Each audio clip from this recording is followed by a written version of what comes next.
حاضرین مجلس، احباب گرامی،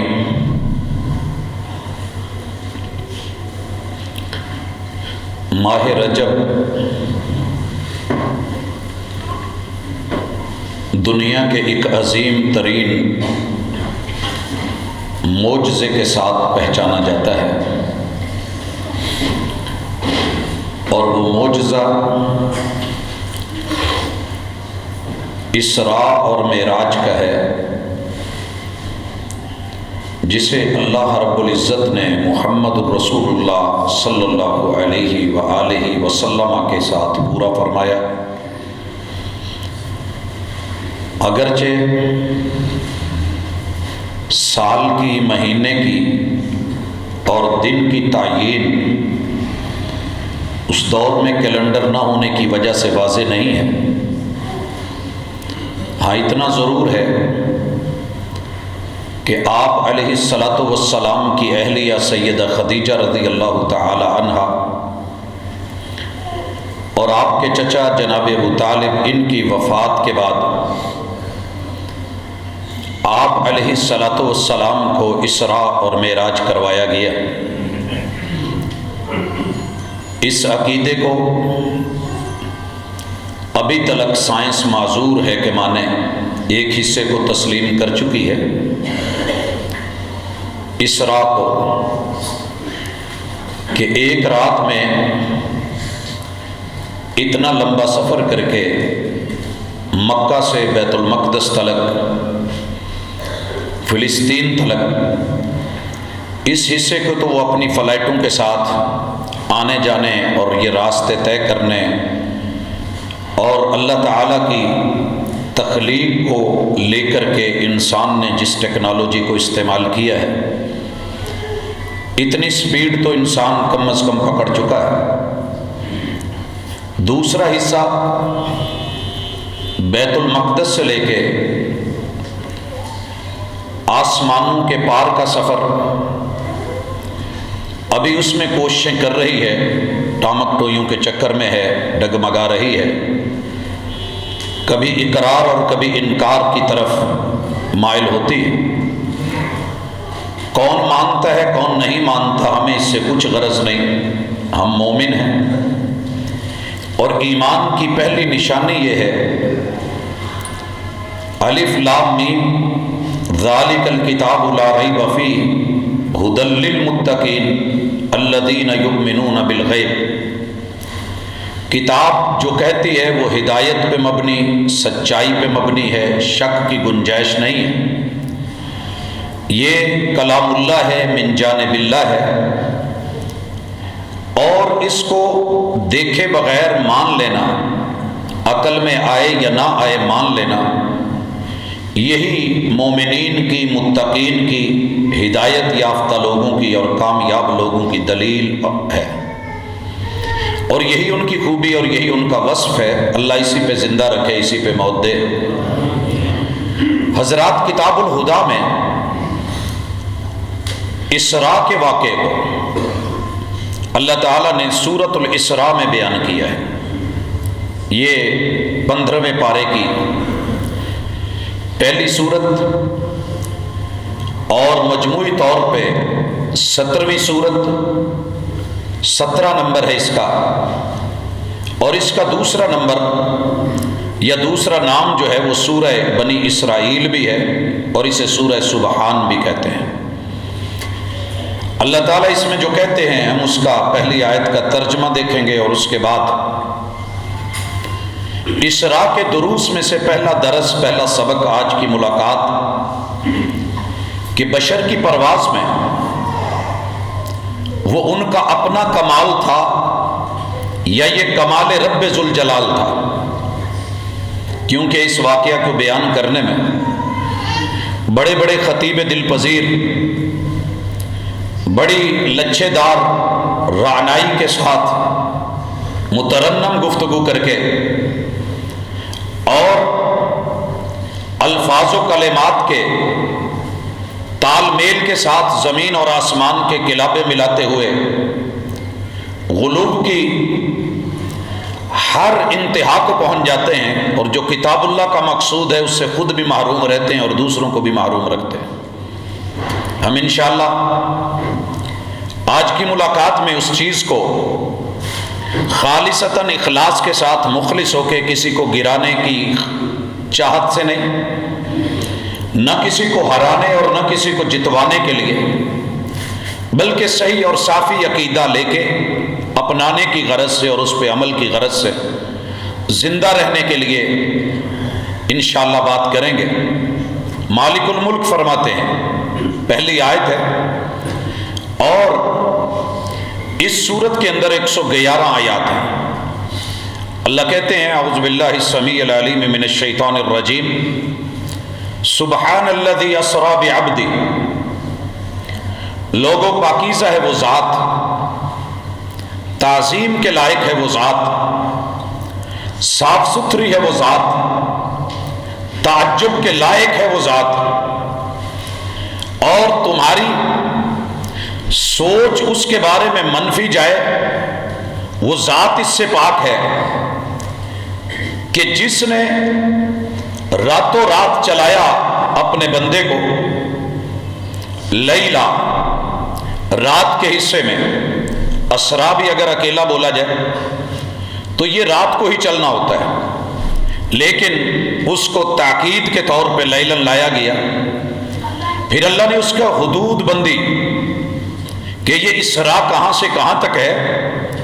من المسجد الحرام الی المسجد الاقصی، مکہ کی مسجد الحرام، یہ بیت اللہ اور اس کے قرب و جوار کے ایریے کو کہتے ہیں، وہاں سے لے کے فلسطین میں اس مسجد تلک جس مسجد کو جناب سلیمان ابن داود اللہ کے پیغمبر اور رب کے بادشاہ نے بنایا تھا، اس مسجد تلک الذی بارکنا حولہ، جس کے قرب و جوار میں اللہ نے اپنی برکتوں کا، رحمتوں کا ایک کرشمہ دکھایا ہے۔ مفسرین لکھتے ہیں کہ یہ برکتوں سے مراد وہ زیتون کے باغات بھی ہو سکتے ہیں، انجیر کے باغات بھی ہو سکتے ہیں، قرب و جوار میں وہ برکتوں والے پہاڑ، وہ برکتوں والا خطہ، وہ برکتوں والا علاقہ بھی ہو سکتا ہے، اور اس کے قرب و جوار میں انبیاء کرام کی کثرت کے ساتھ آنا، یہ بھی برکت کی ایک دلیل ہے۔ لِنُرِيَهُ مِنْ آیَاتِنَا، اس سفر کا مقصد ہمیں اپنے محبوب کو اپنی نشانیاں دکھانی تھی، آیات دکھانی ہیں، ہم کیا ہیں، ہماری ہیبت، ہماری عظمت، ہمارا عروج، ہماری طاقت اور قوت، ہماری قدرت کیا ہے، ہم یہ دکھانا چاہ رہے تھے۔ اس کو سننے کے بعد کس نے کیا بولا، کس نے کیا بولا کہ رات کے اندھیرے میں لائٹ بھی کوئی نہیں تو لے جایا کیسے گیا؟ جواب آیا، لے جانے والا بصیر ہے، اور جو تم بول رہے ہو وہ اللہ سننے والا السمیع ہے۔ جو بھی تم نے بولا سن لیا گیا، اور جو تمہاری کرتوتیں ہیں وہ دیکھ لی گئیں۔ حضرات، سوال یہ ہے کہ ہم اکثر جب ذکر کرتے ہیں نماز کے بعد تو تسبیح میں آغاز سبحان اللہ سے کرتے ہیں، سبحان اللہ سبحان اللہ سبحان اللہ۔ نماز میں قیام کا آغاز کرتے ہیں ثنا میں، سبحانک اللہم و بحمدک، سبحان سے۔ رکوع میں جاتے ہیں، حالت بدلتی ہے، سبحان ربی العظیم، اس حالت میں بھی اللہ کا تذکرہ، تسبیح سبحان سے۔ سجدوں میں گئے، سبحان ربی الاعلی، اللہ نے اسی وصف کو پسند فرمایا کہ بندے تو یہ کہے سبوح قدوس رب الملائکۃ والروح۔ اللہ کو یہ لفظ پیارا کیوں ہے اور یہ تسبیح اتنی عظیم کیوں ہے؟ اور امام بخاری رحمہ اللہ اس روایت پہ آ کے اختتام کیوں فرماتے ہیں کہ دو لفظ، دو کلمے بڑے مختصر سے، زبان پہ بولنے میں ہلکے، کلمتان دو کلمے، حبیبتان الی الرحمن، رب کو بڑے ہی محبوب، بڑے ہی پسند، خفیفتان علی اللسان، بولنے میں بڑے ہلکے، ثقیلتان فی المیزان، وزن کے اندر ان جیسا میزان میں کوئی اور کلمہ نہیں، سبحان اللہ و بحمدہ، سبحان اللہ العظیم، دونوں کے شروع میں سبحان کیوں ہے؟ حضرات انشاءاللہ آج کی ملاقات میں اس لفظ کے معانی، مفاہیم اور مقاصد کسی بندے کے بیان کردہ نہیں، خود آسمان سے رب نے اس کی تفسیر میں لگ بھگ، اس جملے کی تفسیر میں لگ بھگ 500 کے قریب آیات اتاری ہیں، صرف اسی لفظ کی وضاحت میں، جن میں سے آج ہم 40 کا مطالعہ کریں گے انشاءاللہ، جہاں ڈائریکٹلی سبحان کا لفظ کب بولا گیا، کیوں بولا گیا، اللہ کس چیز سے پاک ہے۔ مفسرین لکھتے ہیں کہ کتاب اللہ میں سبحان کا لفظ 4 معانی میں آیا ہے، ان 4 میں سے پہلا معنی کہ یہ نماز کے لیے بھی استعمال ہوا ہے، پوری کی پوری نماز کو رب نے تسبیح مانا ہے، وہ تشہد ہو، وہ سجدے ہوں، وہ رکوع ہو، یا پھر وہ قیام ہو، یہ اللہ کی تسبیح ہے۔ اور اس کی دلیل سورۃ الصافات کی آیت نمبر 143، فلولا انہ کان من المسبحین، یا اللہ تعالیٰ نے سیاق و سباق میں لا کر کے جب تذکرہ کیا، کہا اگر یہ نمازی نہ ہوتے، تسبیح بیان کرنے والے نہ ہوتے، تو ساری زندگی مچھلی کے پیٹ میں رکھتا۔ اسی طرح دوسرا معنی اللہ تعالیٰ نے اسے استثناء کے معنی میں استعمال کیا، اور یہ سورۃ القلم آیت نمبر 28 ہے، الم اقل لکم لولا تسبحون، میں تمہیں کہتا نہیں تھا کہ اس چیز کو الگ کر لو، استثناء کر لو۔ یہاں کسی چیز کو دوسری چیز سے الگ کرنا، یہ استثناء بھی پاکیزگی کے معنی میں ہوتا ہے۔ جب ہم دال پکانے لگتے ہیں تو دال میں سے روڑ مستثنیٰ کر دیے جاتے ہیں، الگ کیے جاتے ہیں، نکالے جاتے ہیں۔ چاول بنانے لگتے ہیں تو صاف کرتے ہیں۔ گندم پسوانی ہوتی ہے تو ہم اس کی باقاعدہ چھانٹی کرواتے ہیں، صفائی ہوتی ہے۔ اور تیسرا معنی نور، روشنی، اللہ تعالیٰ کہ محبوب علیہ الصلاۃ والسلام رب کے بارے میں جب خبر دیتے ہیں، پوچھا گیا اللہ سے ملاقات اور رب کے دیدار میں، تو جواب دیا اگر اللہ اپنے پردے ہٹا دے لَأَحْرَقَتْ سُبُحَاتُ وَجْهِهِ، اللہ کے چہرے کا نور اور اس کی کرنیں اور اس کی شعائیں دنیا کو جلا کے رکھ دیں۔ یہاں سبحات اللہ کے نور کے معنی میں استعمال ہوا۔ اور چوتھا معنی تنزیہ اور پاکیزگی، صفائی اور ستھرائی۔ نبی مکرم صلی اللہ علیہ وآلہ وسلم جب پوچھے گئے انہ سئل عن التسبیح کہ محبوب یہ تسبیح کیا ہے، تو آپ نے کیا کہا، تنزیہ اللہ تعالی عن السوء، اپنے رب کے اندر کسی بھی خامی، کمی، کجی، ٹیڑھ پن، برائی، اس کو اس سے پاک کرنا۔ اور نبی مکرم صلی اللہ علیہ وسلم کی اسراء کے حوالے سے مالک نے جو کتاب اللہ میں کہا ہے، سبحان الذی اسری بعبدہ، تیرا رب کس چیز سے پاک ہے؟ قابل تعجب بات ہے کہ راتوں رات اپنے پیغمبر کو لے کر کے دنیاوی وسائل و اسباب سے ماورا کر کے وہ ذات چلا رہی ہے اور راتوں رات واپس لا رہی ہے، تو یہ بندے کا اپنا کمال تھا یا پھر رب ذوالجلال کی رحمت اور کرم تھی؟ یہاں کے بسا اوقات ہم سے ہو جاتا ہے، ہم ایک جملہ جو یاد کیے ہوئے ہیں، بلغ العلا بکمالہ، بلغ العلا بکمالہ، محبوب نے جتنی بلندیوں کو چھوا ہے وہ اپنے کمال کی وجہ سے۔ نیور، نبی مکرم صلی اللہ علیہ وسلم کی پوری سیرت پڑھی گئی، کائنات بھر کو دیکھا گیا، پیغمبر علیہ الصلوۃ والسلام کی ہزاروں احادیث کو سامنے رکھا گیا، اور کتاب اللہ کی ایک ایک آیت کو پڑھا گیا۔ یہ شعر کے لفظ حقائق پہ مبنی نہیں، بلکہ سبحان الذی اسرا بعبدہ، اللہ اپنے بندے کو جو چاہے دے دے، جہاں چاہے لے جائے۔ اللہ رب العزت کا کمال، یہ کمال رب ذوالجلال ہے، اس میں کسی اور بندے کی شرکت یا حصہ ہو تو تیرے رب کی ذات اس سے پاک ہے۔ اس حوالے سے کتاب اللہ میں اللہ نے سبحان کو کہاں کہاں کس معنی میں بیان کیا ہے، تو عقیدہ سبحان کو انشاءاللہ العزیز اپنی ذاتی مرضی سے اس کے معانی بیان کرنے سے کہیں بہتر ہے کتاب اللہ سے پوچھ لیا جائے۔ یہ سورۃ البقرہ ہے، آیت نمبر 32 ہے، لمبا واقعہ ہے، واقعہ خلافت ہے۔ اللہ نے جب فرشتوں کو کہا انی جاعل فی الارض خلیفہ، فرشتوں کا اعتراض آیا،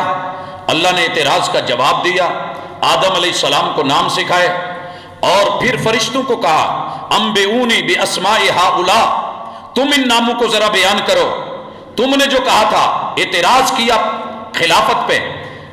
تو وہ اپنی مرضی سے تو نہیں بن رہے، خلیفہ تو میں بنا رہا ہوں، تمہارا اعتراض کیا حقیقت رکھتا ہے؟ تو چلیے میری حکمت پہ اعتراض ہے نا، آپ لوگوں نے کہا کہ یہ زمین میں فساد بپا کرے گا، خون بہائے گا، تو جب وہ لاجواب ہو گئے اس وقت انہوں نے لفظ بولا تھا قالوا سبحانک لا علم لنا الا ما علمتنا، پوری دنیا کے عالم مل جائیں اللہ کے بارے میں کچھ کہیں، ان کا علم اگر اس علم کے مخالف ہے جو رب علم دے رہے ہیں، جو بات بتا رہے ہیں، تو تیرے رب کی ذات پاک ہے، عالم جتنا مرضی بڑا ہو، پورا عالم سارا جہان کہہ رہا ہو، تیرا رب اس سے پاک ہے۔ انک انت العلیم الحکیم، اللہ کے علم اور اللہ کی حکمتیں، کوئی بھی اللہ کا فیصلہ حکمت اور دانائی کے بغیر ہو، تیرے رب کی ذات اس سے پاک ہے، حکمت اور دانائی سے پاک ہے۔ دنیا کہتی ہے کہ نہیں، کمی بیشی ہے، ایسے نہیں ہے، الا لہ الخلق والامر، تیرے رب کا آرڈر چلے گا کیونکہ تخلیق اس کی ہے، ٹیکنالوجی جس کی ہو آرڈر بھی اسی کا چلتا ہے، لہٰذا اللہ کے فیصلوں پہ نکتہ چینی بھی نہیں، حاشیہ نشینی بھی نہیں۔ واللہ یحکم لا معقب لحکمہ، تیرا رب جو چاہے فیصلہ کر دے، لا معقب لحکمہ، وہ پاک ہے کہ کوئی حاشیہ نشینی کرے کہ اس کو ایسے ہونا چاہیے تھا ایسے، یا نکتہ چینی کرے ایسے نہیں تو ایسے کر لیتے، دونوں چیزیں نہیں چلیں گی۔ بھائیو دوسرا مقام اور سبحان کا معنی اللہ تعالیٰ یہاں اولاد سے پاکیزگی کے بارے میں بیان کرتے ہیں، یہ سورۃ البقرہ ہے، آیت نمبر 16 ہے۔ مالک الملک ارشاد فرماتے ہیں، اللہ تعالیٰ کا یہ کہنا سبحان کا معنی بیان کرنے میں ہے، وَقَالُوا اتَّخَذَ اللَّهُ وَلَدًا، قوم بولی ہے، لوگوں نے کہا ہے کہ اللہ نے بیٹے بنا لیے ہیں، اللہ نے اولاد بنا لی ہے، ان لوگوں کا یہ کہنا سبحانہ، تیرا رب پاک ہے اولاد سے، اولاد کے جھنجھٹوں سے۔ قل هو اللہ احد اللہ الصمد لم یلد ولم یولد، لم یلد، تیرا رب بیوی کی سوچ سے پاک، لم یلد بیوی کی چاہت سے پاک، لم یلد بیوی کی تمنا سے پاک، لم یلد بیوی کی محتاجگی سے پاک، لم یلد بیوی ہو اس کی وہ اس سے بھی پاک، لم یلد اولاد کی چاہت سے پاک، لم یلد رب اولاد کا محتاج ہو وہ اس سے بھی پاک، لم یلد تیرے رب کی اولاد ہو وہ اس سے بھی پاک۔ سبحانہ، یہ اللہ کا اپنے آپ کو یہاں سبحان کہنا، بل لہ ما فی السماوات والارض، تم اولاد کی بات کرتے ہو، کائنات کی ہر چیز اللہ کی ملکیت ہے، آپ بھی اللہ کی ملکیت، میں بھی اللہ کا ملکیت۔ کیوں کہا اللہ نے مالک یوم الدین؟ یہ ایک الگ ٹاپک ہے کہ یہ دنیا کیا ہے۔ لہو ملک السماوات والارض، آسمان اور زمین یہ سب اسی کا ہے۔ بل لہو ما فی السماوات والارض، یہ جو لہو میں لام ہے یہ لام رجسٹری کی ہے، عربی میں ہم اس کو لام اختصاص بولتے ہیں کہ جو خاص ہے اس کے ساتھ. جب آپ کے نام رجسٹرڈ ہو جاتی ہے کوئی چیز تو وہ آپ ہی کی ہے. الحمدللہ رب العالمین، کائنات کی ہر چیز تیرے رب کی ملکیت ہے. اور یہاں اللہ کہہ رہے ہیں یہ میرے بچے نہیں ہیں، یہ میری اولاد نہیں ہے، میں اولاد سے پاک، بیوی بچوں سے پاک. یہ کائنات کا ہر مرد، ہر عورت، ہر بچہ، ہر جوان، ہر بوڑھا، یہ میری ملکیت ہے، میں مالک ہوں. کل لہ قانتون، ان سب کو میرے سامنے جھکنا. بیوی تو نہیں جھکا کرتی، شوہر تو نہیں جھکا کرتا، بچے تو بسا اوقات والدین کے سامنے اکڑ بکڑ جاتے ہیں، لیکن یہ تو میرے سامنے جیسے حالت قنوت میں بندہ نہیں کھڑا ہوتا، یہ تو ماننے والے ہیں. ان کی گردنوں کو میں نے موڑ دیا ہے، ان میں نے بینڈ ڈال دیے ہیں، ان کی کمر میں سریے ہوں گے گردنوں میں، لیکن میں نے نکال دینے ہیں. میں نے جب توڑنا ہے تو مجھے کوئی روک نہیں سکتا. اللہ تعالیٰ تیسرے مقام پہ اسی لفظ کا معنی، یہ آل عمران ہے، آیت نمبر 191 ہے. مالک فرماتے ہیں الذین یذکرون اللہ قیاما وقعودا، یہ وہ لوگ اللہ کے بندے جو کھڑے ہوئے بھی رب کا ذکر کریں اور بیٹھے ہوں تو پھر بھی رب کا ذکر کریں، وعلی جنوبہم، لیٹے ہوں تو پھر بھی رب کا ذکر کریں. یہ کہنے کے بعد ویتفکرون فی خلق السماوات والارض، یہ آسمانوں اور زمینوں کی تخلیق کے بارے میں سوچیں اور پھر کہیں ربنا ما خلقت ھذا باطلا، اے اللہ یہ آسمان، یہ سورج، یہ چاند، یہ ستارے، یہ ہوائیں، یہ فضائیں، ان کے مابین مالک جو کچھ بھی ہے سب کسی مقصد کے لیے ہے، بلا مقصد کچھ نہیں. ما خلقت ھذا باطلا سبحانک فقنا عذاب النار، اللہ تیری ذات پاکیزہ ہے کہ وہ کوئی چیز بنائے اور اس کے بنانے کے اندر عبث ہو، فضول ہو، لغو ہو. اللہ تیری ہر چیز کسی مقصد کے لیے ہے، نکمی نہیں کوئی چیز زمانے میں، برا نہیں کوئی قدرت کے کارخانے میں. میں یہاں صرف ایک مثال، دنیا نے تو لطیفہ بنایا ہے، لطیفہ نہیں حقیقت ہے. ایک بندہ مفکر فلسفی سوچنے بیٹھ گیا،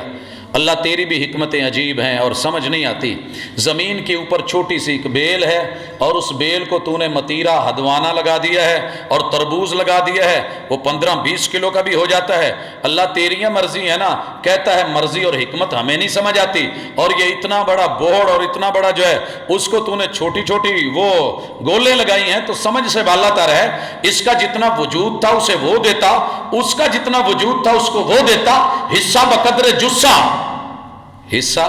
یہ تیری میری تکنیک ہے، حصہ بقدر جسہ. اللہ رب العزت نے فوری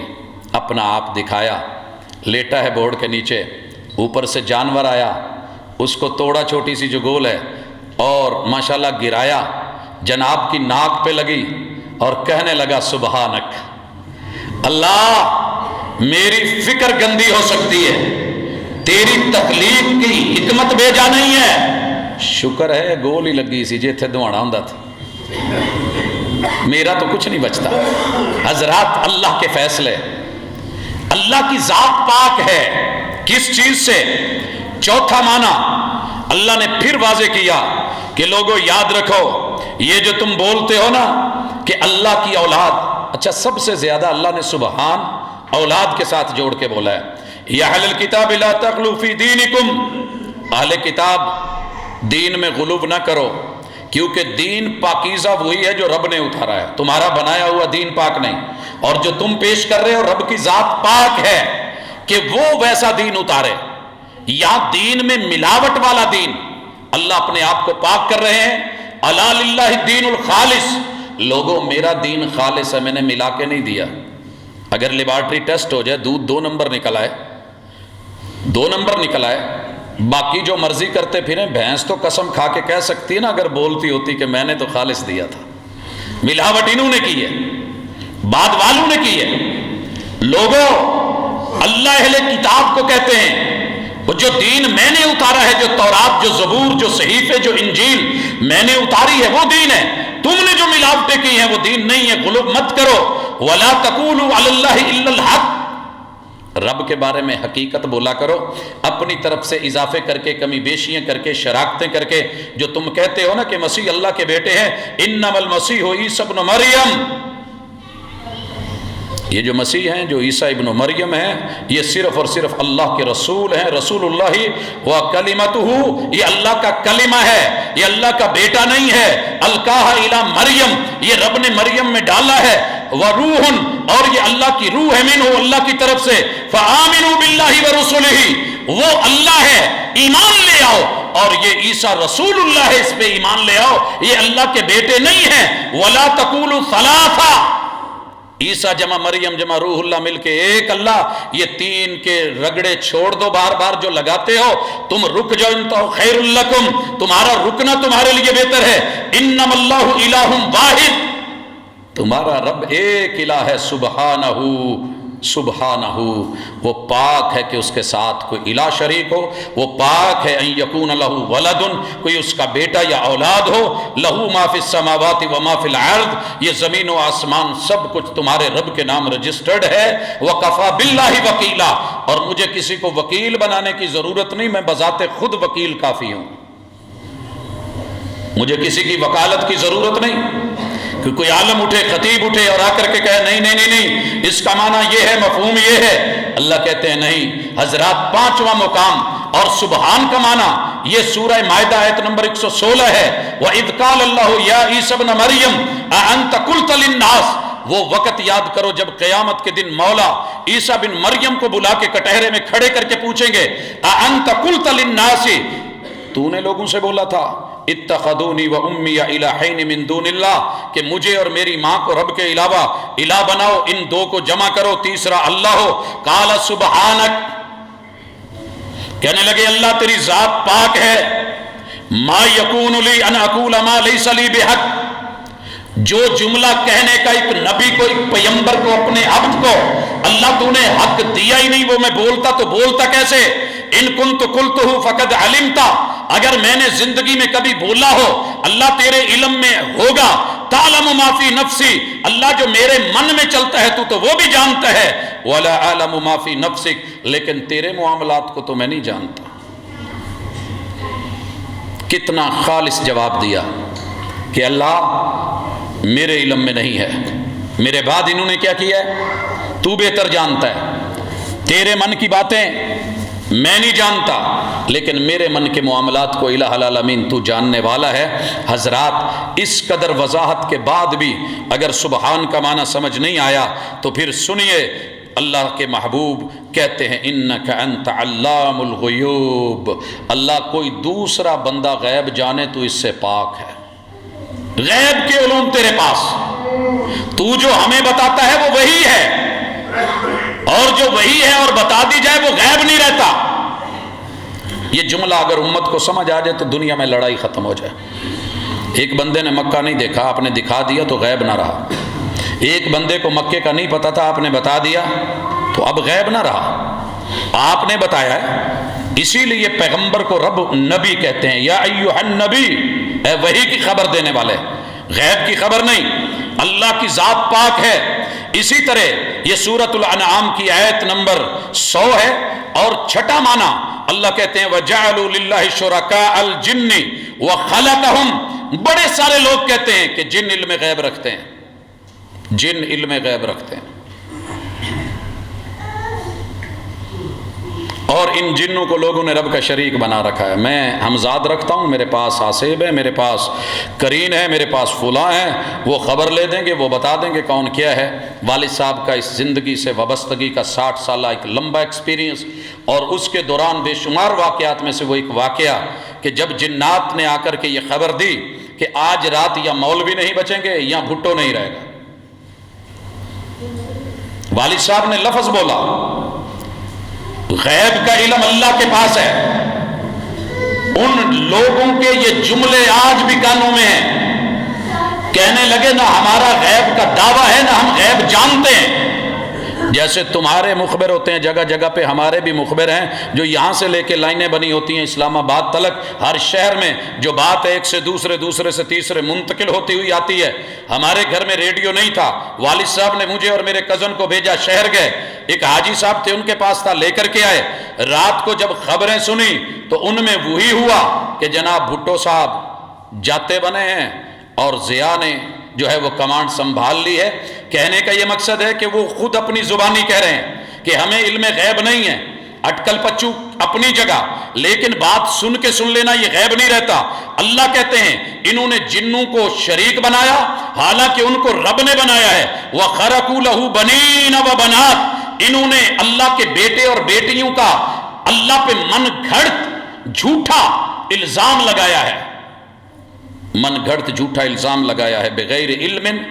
جس کی علم سے کوئی دلیل نہیں۔ سبحانہ وتعالی عما یصفون، ان کی زبانیں رب کے جو وصف بیان کرتی ہیں اللہ تعالیٰ ان وصفوں کا محتاج نہیں ہے، پاک ہے وہ ذات۔ حضرات 7واں مقام سورۃ الاعراف آیت نمبر 143 کہ رب کے فیصلوں میں خیر ہے، شر نہیں، گندگی نہیں، ان کے اندر کوئی کجی کوئی ٹیڑھا پن نہیں۔ بسا اوقات ہم فیصلہ کرتے ہیں تو پچھتاتے ہیں، فیصلہ کچھ کرتے ہیں ہو کچھ جاتا ہے، معاملات اور ہو جاتے ہیں، لوگ کہتے ہیں کہ آپ کو کس نے کہا تھا یہ کریں، لیکن ادھر اللہ تعالیٰ فرماتے ہیں سورۃ الاعراف آیت نمبر 143 میں وَلَمَّا جَاءَ مُوسَىٰ لِمِيقَاتِنَا وَكَلَّمَهُ رَبُّهُ، موسیٰ علیہ السلام ملنے کے لیے آئے، ملاقات کی جو جگہ تھی وہاں پہنچے، اللہ سے گفتگو ہوئی، قَالَ رَبِّ أَرِنِي أَنظُرُ إِلَيْكَ، اللہ انظر الیک، مجھے اپنا آپ دکھا، مجھے اپنا آپ دکھا۔ قال لن ترانی، مالک نے بولا تیرے دیکھنے کا مقام نہیں ہے، تو کبھی دیکھ نہیں سکے گا، لن ترانی۔ اقبال نے بڑا جملہ استعمال کیا یہ، قال لن ترانی ولكن، لیکن ایک ہے جب بار بار اصرار ہوا، انکار ہوا، اقرار ہوا تو اللہ نے کہا دیکھیے انظر الی الجبل، پہاڑ پہ دیکھ، فَإِنِ اسْتَقَرَّ مَكَانَهُ، اگر وہ اپنی جگہ قائم رہا، فَسَوْفَ تَرَانِي، تو مجھے بھی دیکھ لو گے۔ فَلَمَّا تَجَلَّ رَبُّهُ لِلْجَبَلِ، اللہ نے پہاڑ پہ تجلی ڈالی، جَعَلَهُ دَكَّا، اللہ نے اس کو ریزہ ریزہ کر دیا، وَخَرَّ مُوسَىٰ صَاعِقًا، اور موسیٰ علیہ السلام غشی کھا کے گر پڑے۔ فَلَمَّا أَفَاقَ، جب ذرا ہوش آئی، قال سبحانک تبت الیک وانا اول المؤمنین، اللہ دیکھ کے کیا ماننا تیری ذات پاک ہے، ہاں جو مناظر میں نے دیکھے ہیں یہ سب بجا ہیں، لیکن میں توبہ کرتا ہوں کہ میں ایسی بات پہ ضد کر رہا ہوں جس پہ مجھے ضد نہیں کرنی چاہیے تھی۔ تیرا فیصلہ کہ تو نظر نہیں آتا اسی میں حکمت ہے، اس میں کوئی کمی بیشی والا معاملہ نہیں، کوئی بہتری ہوگی، اور یہ بہتری میں بارہا بتاتا رہتا ہوں۔ اللہ دنیا میں بندوں کو ان آنکھوں سے کیوں نہیں اپنے آپ کو دیکھنے دیتے؟ کیوں اللہ تعالیٰ نے اس کو اپنے بندوں کے لیے سرپرائز رکھا ہے؟ اور سرپرائز حقیقی معنوں میں وہی ہوتا ہے موقع پہ کھلے تو اچھا لگتا ہے، اسی لیے پہلے اس کو جو ہے وہ دیدار نہیں کروایا جاتا۔ تو جیسے ہمارے بچوں کی عقل کچی ہوتی ہے، چھوٹے ہوتے ہوئے بسا اوقات اصرار کرتے ہیں ماں باپ سے نئے بیبی کی آمد پہ کہ ماما بیبی کہاں سے آیا ہے، اور جہاں سے آیا ہے ماں کو پتہ ہے باپ کو پتہ ہے، بتاتے نہیں ہیں۔ بیبی کہاں سے آیا ہے، ماں کا کہنا ہے ہاسپٹل سے، پھر وہ بابا سے پوچھتا ہے اور بابا کہتے ہیں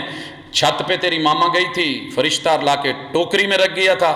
اور دونوں اس کے ساتھ کچھ اور بولتے ہیں، کیونکہ اگر اصل چیز بتائی تو بچہ چھوٹا ہے اور آگے بڑھے گا اور بڑھے گا، کیسے ہوا ہے کیا ہوا ہے، پھر جب جوان ہوتا ہے منگنی کر کے نکاح کر کے شادی کر کے رات کو چودھریوں کی طرح کرسیوں پہ بیٹھ کے بلا کر کے دعا دے کے روانہ کرتے ہیں، اور پیچھے سے کہتے ہیں یہ تیرے اس سوال کا جواب تھا جو چھوٹے ہوئے کہتا تھا کہ بیبی کہاں سے آیا ہے، چل شاباش۔ جنتی جب جنت میں پہنچ جائیں گے اللہ پوچھیں گے کچھ اور چاہیے، کہا جائے گا اللہ سب کچھ لے لیا، اور کیا ہوگا، وَلَدَيْنَا مزید، ابھی بہت کچھ باقی ہے۔ اور پھر رب کے دیدار کا آغاز یوم یکشف عن ساق، اللہ پہلے پنڈلی کو دیدار کے لیے پیش کریں گے، اور صرف پنڈلی کا دیدار دنیا کو دنگ کر کے رکھ دے گا، اور یوں پھر اگلے سلسلے چلتے رہیں گے۔ حضرات اللہ رب العزت کے فیصلے حق، رب کی ذات ان اوصاف سے پاک جو بندے بیان کرتے ہیں، اللہ تعالیٰ نے جو کہا وہ واضح ہے۔ اور 8ویں نمبر پہ اللہ تعالیٰ نے اس کو استعمال کیا ہے ارباب کی شراکت۔ ارباب کون ہوتے ہیں؟ ہر وہ طاقت، ہر وہ قوت، ہر وہ انسان جسے آپ کسی چیز کا مالک مان لیں۔ مثلا رب البیت کا جملہ استعمال ہوتا ہے گھر والا، رب الابل اونٹوں والا، رب الباسات، یہ جملہ میں نے اپنے کانوں سے عرب دنیا سے سنا، کہہ رہے تھے بسوں کا مالک یہ ہے، ٹرانسپورٹر یہ ہے، یہ لفظ استعمال ہوتا ہے۔ اب اس کو کیسے لیں؟ اللہ تعالیٰ خود فرماتے ہیں، سورۃ التوبہ ہے اور یہ آیت نمبر 31 ہے، اتخذوا احبارهم ورهبانهم اربابا من دون اللہ، انہوں نے اپنے پڑھنے والوں کو اتخذوا احبارہم، سیاہیوں سے لکھنے والے، تعویذ لکھنے والے، الفاظ لکھنے والے، کلام لکھنے والے، لائنیں مار کے عدد اور حروف لکھنے والے، منتر لکھنے والے، ایسے علوم لکھنے والے، پڑھنے والے جن کو عام لوگ نہیں جانتے، انہوں نے انہی کو رہبانہم ارباب من دون اللہ، جو تنہائیوں میں بیٹھ کے اللہ کی عبادت اور پوجا پاٹ کرتے تھے، دور جنگلوں میں نکل جاتے، بنوں میں نکل جاتے، ٹنڈے کروا لیتے، آلتی پالتی مار لیتے، عورتوں سے ماورا اور بے نیاز ہو جاتے، گھر سماج اور معاشرے سے ہٹ جاتے، انہوں نے اسی کو دین سمجھ لیا، اور اتنا ہی دین نہیں سمجھا، جو وہ کہتے اسے دین سمجھ لیا۔ اتخذوا احبارہم ورہبانہم اربابا من دون اللہ، انہوں نے انہی کو اپنا رب سمجھ لیا تھا، جو وہ کہتے وہ کرتے، جس سے روک دیتے وہ رک جاتے۔ جب یہ بات آئی، آیت اتری، تو لوگوں نے کہا حضرت ہم رب تو صرف اللہ کو مانتے ہیں، آپ نے پوچھا کیا ایسے نہیں ہوا کہ جو وہ حلال کرتے تھے تم حلال مان لیتے تھے، جس کو وہ حرام کہتے تھے تم حرام مانتے تھے؟ اور رب ہونا کیا ہوتا ہے؟ والمسیح ابن مریم، اسی طرح انہوں نے عیسیٰ بن مریم کو بھی جو ہے وہ الہ بنا لیا، رب بنا لیا۔ وما امروا الا لیعبدوا الہا واحدا، انہیں تو حکم یہ تھا کہ صرف ایک اکیلے الہ کو معبود مانے، لا الہ الا ہو، جس کے علاوہ کوئی اور معبود ہے ہی نہیں۔ سبحانہ عما یشرکون، تیرا رب مشرکوں کے شرک سے پاک ہے۔ یہ معنی کسی اور نے نہیں کرا، یہ اللہ خود فرما رہے ہیں۔ اور اسی طرح یہ مقام اس وقت 9واں ہے، اور اس میں سورہ یونس آیت نمبر 10 ہے، اور اس میں مالک فرماتے ہیں دعواہم فیہا سبحانک اللہم وتحیتہم فیہا سلام وآخر دعواہم عن الحمد للہ رب العالمین۔ دنیا میں جو مرضی دعوے کر، تیرا رب تیرے ان دعووں سے پاک ہے جو رب کی توحید پہ مبنی نہیں، جن میں شرک، جن میں ملاوٹ، جن میں دھوکے، جن میں فراڈ ہیں۔ یہ صرف جنت ہے، اللہ نے جنت کا وصف بیان کیا ہے، دعواہم فیہا سبحانک اللہم، ایک ہی جملہ ہوگا،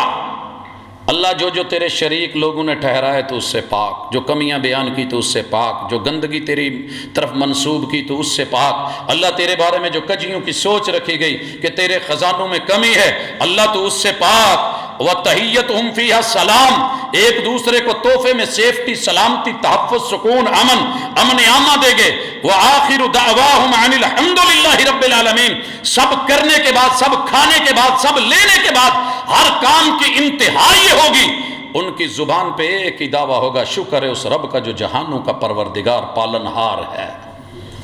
حضرات میرے مالک 11ویں نمبر پہ پھر بیان کرتے ہیں، اور یہ مقام اللہ تعالیٰ پھر اولاد کے حوالے سے لے کے آتے ہیں۔ وَقَالُوا اتَّخَذَ اللَّهُ وَلَدًا، ظالموں نے بولا ہے کہ اللہ کی اولاد ہے۔ سبحانہ، تیرا رب پاک ہے، هو الغنی، تیرا رب غنی ہے بیوی سے۔ ہم مستغنی نہیں ہوتے، شادی نہ ہو تو کندھے پہ چادر ہوتی ہے، ابا کے پیچھے ہوتے ہیں، مولانا کی پہلی صف میں جمعے میں آ کے دعاؤں کا کہہ رہے ہوتے ہیں، اور اگر بیوی ہو جائے، شادی ہو جائے، اولاد نہ ہو تو پھر بھی ترلے منتیں سماجتے ہیں، حکیموں کی، طبیبوں کی، ڈاکٹروں کی، عاملوں کی، نجومیوں کی، باباؤں کی، اور معلوم نہیں کہاں کہاں کے دھکے کھاتے ہیں۔ تیرا رب غنی ہے، نہ بیوی کی ضرورت، نہ بچوں کی ضرورت۔ لہو ما فی السماوات و ما فی الارض، پوری کائنات اس کی، زمین اس کے، آسمان اس کے، اسے صرف بچوں کی کمی رہ گئی تھی۔ ان عندکم من سلطان بہذا، ساری دنیا مل جائے، رب کا کوئی شریک، کوئی بیٹا، کوئی الہ، کوئی معبود، کوئی جز، کوئی حصہ، کوئی نور من نور اللہ ہے، لوگوں ایسی بات نہیں ہے، تمہارا رب پاک ہے، اور یہ جو تم نے باتیں بنائی ہیں یہ تمہارے ہاتھ کی۔ اتقولون علی اللہ ما لا تعلمون، اور لوگوں لا علمی کی باتیں وہ بھی رب کے بارے میں، گھٹیا باتیں وہ بھی رب کے بارے میں۔ 12واں مقام، تمہارے رب کی جو دعوت اور پیغام ہے، حق کی دعوت ہے، باطل و اس میں ملایا جائے، تمہارا رب پاک، اللہ کی دعوت کے اندر بدعات نہیں، خرافات نہیں، رسومات نہیں، من مرضیاں نہیں، اپنی چاہتے نہیں، اپنی آراء، اپنے اقوال نہیں۔ مالک خود کہتے ہیں کہ محبوب اس امت کو کہیے، قل ہذہ سبیلی، آؤ یہ ہے میرا رستہ۔ یہ کب کہا؟ جب قرآن دے دیا، مصطفیٰ صلی اللہ علیہ وسلم نے فرمان دے دیا، اپنا عمل، اپنا فعل دے دیا، اپنا اسوہ، اپنا قدوہ دے دیا، اپنی طریقت، اپنی شریعت دے دی، اپنی سیرت، اپنی صورت، اپنی گفتار، اپنا کردار دے دیا، اور آسمان سے فیصلہ آیا کہ ان کو کہو یہی ہے جو میرے پاس ہے، یہی میرا راستہ ہے، قل ھذہ سبیلی ادعو الی اللہ، اور اسی راستے میں تمہیں رب کی طرف بلاتا ہوں، علی بصیرہ، یہ بصیرت پہ مبنی بات ہے، صرف دیکھی دکھائی نہیں، یہ شوبدہ بازی نہیں، یہ طلسماتی نہیں، یہ ہوش ربا نہیں، یہ تمہارے اپنے تصورات اور خیالات کا پلندہ نہیں، علی بصیرہ، رب بصیر کی طرف سے دی ہوئی پوری دلی بصارت کے ساتھ، انا ومن اتبعنی، یہ دعوت میری بھی ہے اور جو میری پیروی کرے گا اس کی بھی ہے۔ جس نے پیغمبر کی پیروی کی وہ غلط نہیں ہو سکتا، وہ میرے نبی کی طرف غلط باتیں منسوب کرے ہو نہیں سکتا، اسے اللہ کا ڈر ہو۔ اسی لیے تو کہا کہ میرے ذمے کوئی ایسی بات مت لگانا جو میں نے نہیں کہی، نہیں تو جہنم کی کرسی کے لیے تیار رہنا، وہاں بٹھایا جائے گا، من کذب علی متعمدا فلیتبوأ مقعدہ من النار۔ مالک الملک نے اس چیز کو یہاں واضح کروایا اور پھر کہا وسبحان اللہ وما انا من المشرکین، وسبحان اللہ، وسبحان اللہ، میرا رب پاک ہے، اس کی دعوت میں شرک کی ملاوٹ ہو وہ میں کروں یا میرا امتی کرے، وما انا من المشرکین، کیا ہے میرا سبیل، قل ھذہ سبیلی، میرا رستہ صراط مستقیم، جنت کا رستہ، صراط الجنہ، صراط الحق، وہ صرف اور صرف یہ ہے کہ میں اللہ کی وحدانیت، کبریائی اور توحید کو بیان کروں۔ شرک کے واقعات، قصے، کہانیاں، باتیں، ادھر ادھر کی ملاوٹیں، یہ میرے دین کا حصہ نہیں ہے۔ اللہ کی ذات پاک ہے۔ اور حضرات 13واں مقام سورۃ النحل ہے، آیت نمبر 1 ہے۔ مالک فرماتے ہیں اتی امر اللہ فلا تستعجلوا، اللہ کا فیصلہ، اللہ کا عذاب، اللہ کی پکڑ بڑی سوچ سمجھ کے آتی ہے، ڈھیل دینے کے بعد آتی ہے، موقع دینے کے بعد آتی ہے۔ تم جو جلدیاں کر رہے ہو نا، اللہ کو کہہ دو اگر ہم نے نہیں مانا تو عذاب گرا دے، ہمارے اوپر جو ہے وہ پہاڑ گرا دے، آسمان گرا دے، وہ پتھروں کی بارش کر دے۔ کہا ان کو کہیے اللہ کا امر آنے والا ہے، فیصلہ ہو جائے گا، جلدیاں مت کرو۔ سبحانہ و تعالی اما یشرکون، جو مشرکین شرک کرتے ہیں، رب کی ذات اس سے پاک ہے، لیکن وہ کب چاہے گا، جب چاہے گا وہ کر دے گا، اس کو پتہ ہے کہ فیصلہ کب آنا ہے۔ اور اسی طرح 14واں مقام سورۃ النحل آیت نمبر 57، وَيَجْعَلُونَ لِلَّهِ الْبَنَاتِ سُبْحَانَهُ وَلَهُم مَّا يَشْتَهُونَ، کہتے ہیں فرشتے رب کی بیٹیاں ہیں، شرم نہیں آتی؟ تمہارا رب پاکیزہ ہے ان خواہشات سے، ان ضروریات سے، اپنے لیے جو چاہتے ہو وہ چاہتے ہو، بچے چاہتے ہو، رب کو بیٹیاں حوالے کرتے ہو۔ اور 15ویں مقام پہ سورۃ الاسراء کی آیت میں اللہ کہتے ہیں سبحان الذی اسری بعبدہ لیلا من المسجد الحرام الی المسجد الاقصی الذی بارکنا حولہ لنریہ من آیاتنا انہ هو السمیع البصیر۔ حضرات اس کے بعد اگلے مقامات اور سورۃ الاسراء، سورہ بنی اسرائیل، واقعہ اسراء اور اس کے اندر جو دروس اور اسباق ہے، ان میں سے پہلا سبق عقیدہ سبحان ہے، عقیدہ تسبیح ہے، عقیدہ تنزیہ ہے، عقیدہ پاکیزگی ہے۔ تیرے رب کے اندر کوئی کمی، کوئی کجی، کوئی ایسی چیز نہیں۔ میں اختصار سے جو باقی معانی کتاب اللہ نے بیان کی ہیں اگلی ملاقات میں ہم ذکر کریں گے۔ اللہ تعالیٰ نے 16ویں نمبر پہ دنیا کے جتنے حفوات و بقواسات ہیں تیرا رب اس سے پاک ہے، اور 17ویں نمبر پہ تیرا رب جو ہے وہ بشریت، کوئی بشر الہ بنے، تیرا رب پاک ہے ایسے بشروں کی مشارکت سے۔ اللہ وعدہ کر کے وعدہ خلافی کرے، اللہ اس سے پاک ہے۔ اللہ کی کوئی اولاد بنائے، اللہ اولاد سے پاک ہے۔ اللہ کے ساتھ کوئی کسی اور کو الہ ٹھہرائے، رب ایسی مشارکت سے پاک ہے۔ 21ویں نمبر پہ اللہ نے پھر معنی اولاد لایا ہے کہ تیرا رب اولاد سے پاک ہے۔ تیرے رب کے پاس قدرت نہ ہو، بے قدرتی کا سیٹ اپ ہو اور کوئی اور کر جائے، تیرا رب اس سے پاک ہے۔ پھر الوہیت کا معنی لایا گیا، رب الوہیت سے پاک ہے۔ اور دنیا اللہ پہ بہتان لگائے کہ تیرے رب کے در پہ کمی ہے، خزانوں میں کمی ہے، وہاں سے چھوڑ کے کہیں اور سے مل جائے گا، یہ باطل بہتان، رب اس سے پاک ہے۔ کوئی کہے کہ اور تیرا ولی ہے، وہ ولی ہے، وہ ولی ہے، لوگوں تمہارا ولی، تمہارا یار، مددگار، دوست وہ میں ہوں۔ اور اس طرح کی ولایتیں جن کو لے کے تم پھر رہے ہو، تمہارا رب پاک ہے۔ ربوبیت میں کوئی اور شراکت کرے، رب اس سے بھی پاک ہے۔ اللہ کی تخلیق والا اختیار رب نے کسی اور کو دیا ہو اور وہ رب کا شریک بن کے بیٹھ جائے، رب اس سے پاک ہے، صبح و شام تمہارے اوپر آتی ہے، دن اور رات تمہارا رب اس کے اثرات سے پاک ہے، وہ دن اور رات کو بدلتا ہے، ایک دوسرے کے اوپر اس کے کور چڑھاتا اور لفافے پھاڑ کے اندر سے جو ہے وہ دن کو نکال دیتا ہے، لیکن یہ اثرات دنیا کو بوڑھے کر دیتے ہیں، تغیر اور تبدل لے آتے ہیں،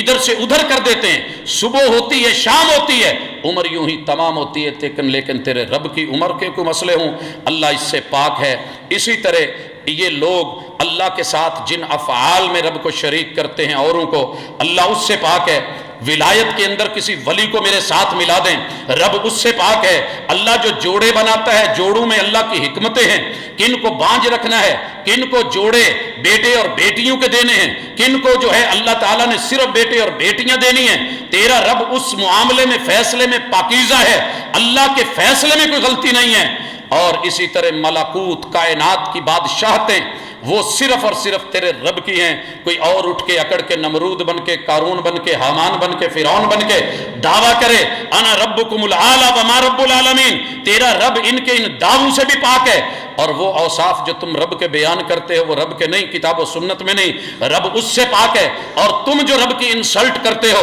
اللہ اس بے عزتی سے پاک ہے، اور جو تم رب کے بچے اولاد بنا دیتے ہو رب اس سے پاک ہے۔ وما قدر اللہ حق قدرہ،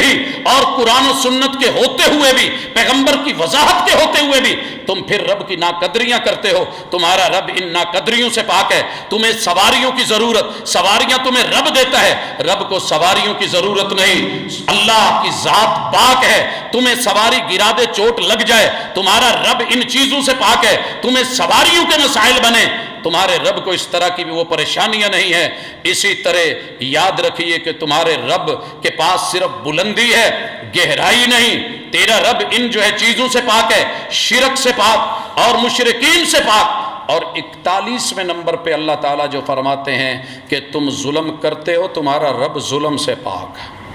حضرات اتنے معانی کتاب اللہ میں سبحان کے استعمال ہو کے پھر اس جملے کو اللہ تعالیٰ لے کر کے آتے ہیں۔ انشاءاللہ یہ دروس اسراء میں سے ہم اگلی ملاقات میں ان باقی جگہوں کو، مقامات کو دیکھیں گے، اور پھر انشاءاللہ جو تیسرے جمعے کی ملاقات ہوگی اس میں دروس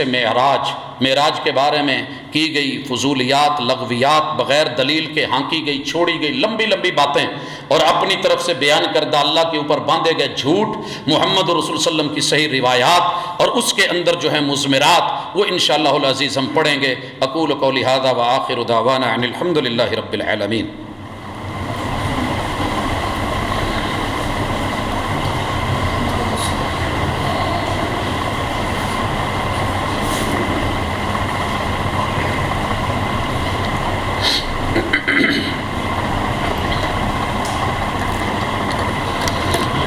إن الحمد لله نحمده ونستعينه ونستغفره ونعوذ بالله من شرور أنفسنا ومن سيئات أعمالنا من يهده الله فلا مضل له ومن يضلل فلا هادي له وأشهد أن لا إله إلا الله وحده لا شريك له وأشهد أن محمدا عبده ورسوله۔ حضرات گرامی،